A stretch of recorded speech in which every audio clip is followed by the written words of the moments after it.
Es obvio que tengo vocación por la escritura. Escriba bien, mal o regular según el caso.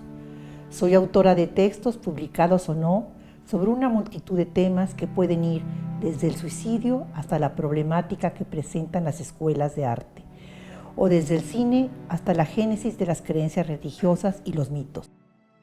Claro, mis textos más numerosos y propositivos versan sobre temas artísticos, porque tengo gustos por ellos. El gusto o posibilidad de apreciación estética personal es producto de muchas vertientes, lecturas varias, visiones, hasta revelaciones. Ella viene de la crítica de arte moderna, que es, como decía Baudelaire, apasionada, radical, declaradamente subjetiva, mi yo que define. Esto yo creo que lo hereda muy claramente Teresa del Conde, e incluso se convierte ella en un protagonista de sus críticas. Le interesaba mucho la confrontación directa con la obra como crítica de arte y también como historiadora. La crítica de arte es un género que permite abordar al objeto desde sí mismo, frente a frente, sin situarlo en contexto histórico, desde el ronco pecho. Ella siempre dejó muy en claro que las opiniones que ella vertía eran eso, opiniones propias, derivadas del sentimiento, del sentir, de la emoción o no provocada por la obra de arte. La sensibilidad y las sensaciones y las emociones era algo fundamental. Si no había estos ingredientes, no podía haber apreciación estética. Es una posición histórica, digamos, de saberse, no la que tiene la última palabra, sino la que pone en crisis. La crítica, para mí, exige valoración, y la valoración lleva consigo enjuiciamiento, no solo interpretación.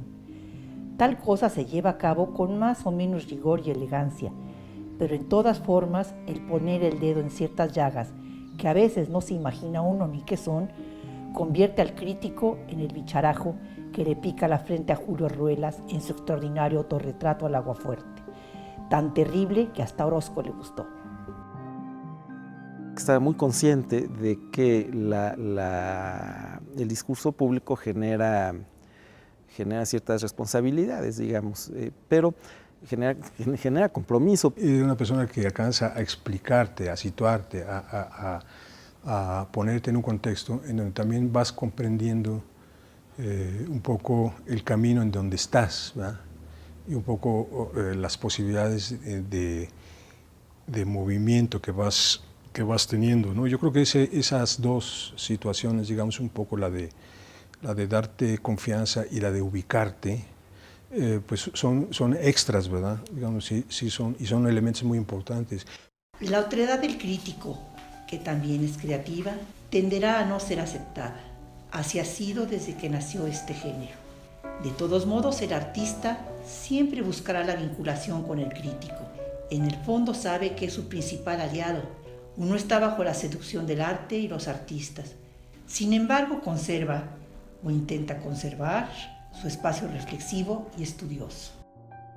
Es una difusora del arte mexicano, no solamente de su contemporaneidad, también es especialista en la generación que llamamos de la ruptura, y en ese sentido también escribió, ¿sí? Y reflexionó muchísimo sobre ciertos artistas que le interesaron.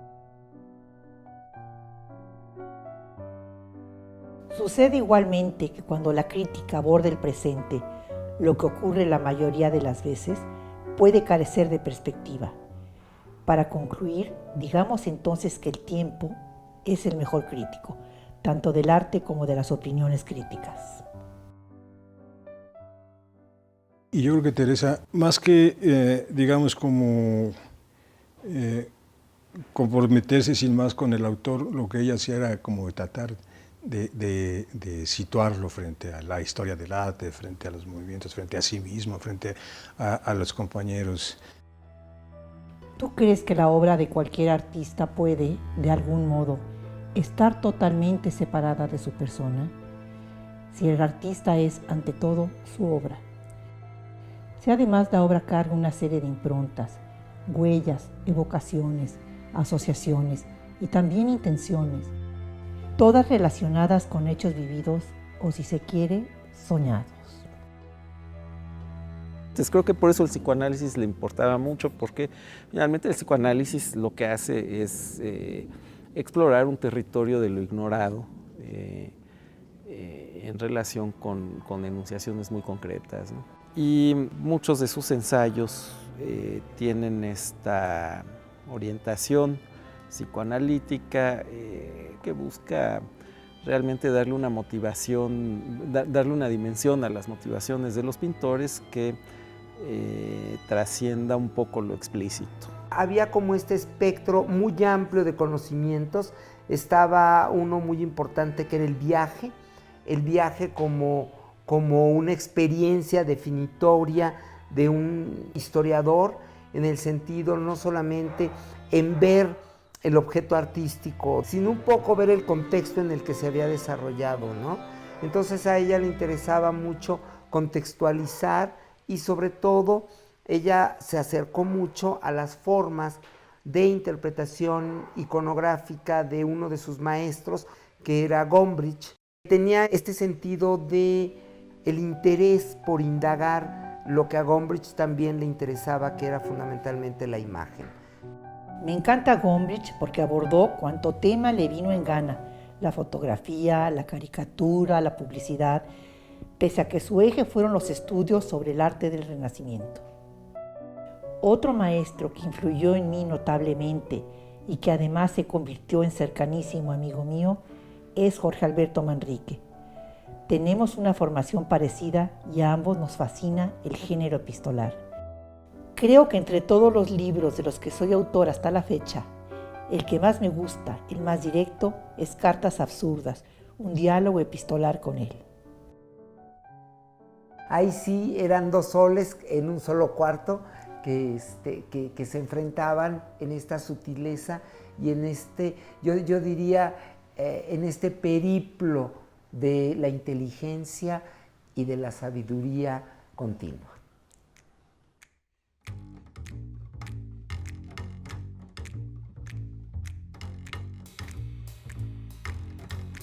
Yo creo que el mayor reto que enfrentó fue armar una programación coherente y que tuviera su sello, ¿no? Cosa que sí pudo hacer porque estuvo 10 años en la dirección del MAM. Ella asumió un poco que había hecho este seguimiento de nuestra generación y que era el momento ya de irnos presentando, digamos, más formalmente en sociedad.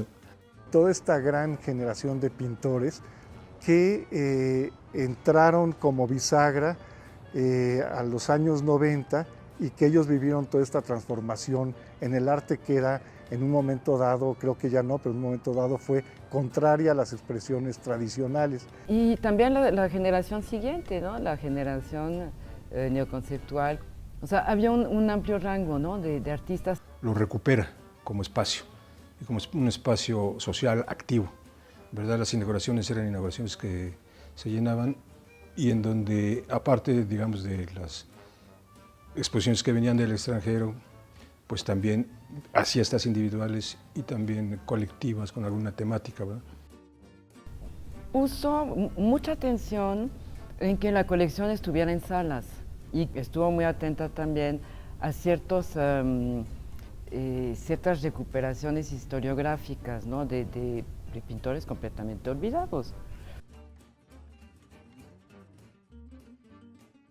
Pero nunca dejó el aspecto del registro de la actividad plástica, ¿no? Para todo el mundo era muy impresionante cómo la doctora escribía cada semana su artículo en La Jornada.